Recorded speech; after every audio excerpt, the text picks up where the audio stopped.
नमस्कार. आज आत्ताच या ठिकाणी नुकताच वालिवली पासून ते डॅम पर्यंत जो कॉन्क्रीट रोड होतो त्या राठोलीच्या पाठीमागे राठोली भागामध्ये आत्ताच एक ऍक्सिडेंट झालाय.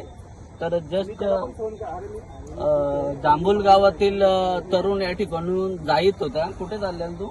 आष्टांगला गेलो, घरी चाललो होतो. आष्टांगला तो गेलेला आणि घरी चाललेला. इथं जो ठेकेदार आहे, जो कॉन्ट्रॅक्टदार आहे, त्यांनी कुठल्याही प्रकारची सेफ्टी इथं वापरली नाही की एखाद्याचा जीव. आज इथं तुम्ही खाली बघाल तर अशा प्रकारचा एवढा मोठा खड्डा खोदलेला आहे. कुठलीच इथं सेफ्टी नाही. डायरेक्ट गाडी, या मुलाची डायरेक्ट गाडी ती खाली जाऊन पडली आणि त्याचा जीव आता या ठिकाणी गेला असता.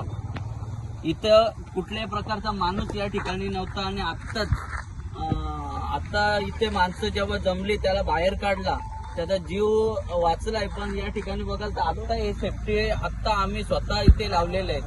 इथल्या कामगार एक आता आलेला आहे आणि त्यांनी त्याला घेऊन इथं सेफ्टी लावलेली नाही, तर कुठल्याच प्रकारची सेफ्टी इथं लावलेली नव्हती. तर याला सगळेले जिम्मेदार हा इथला जो कॉन्ट्रॅक्टदार आहे, तो कॉन्ट्रॅक्टदारची इथं चुकी आहे. त्याचा आता जीव जर गेला असता तर मी शासनाला विनंती करीन का, पोलिसांना इथले विनंती करीन का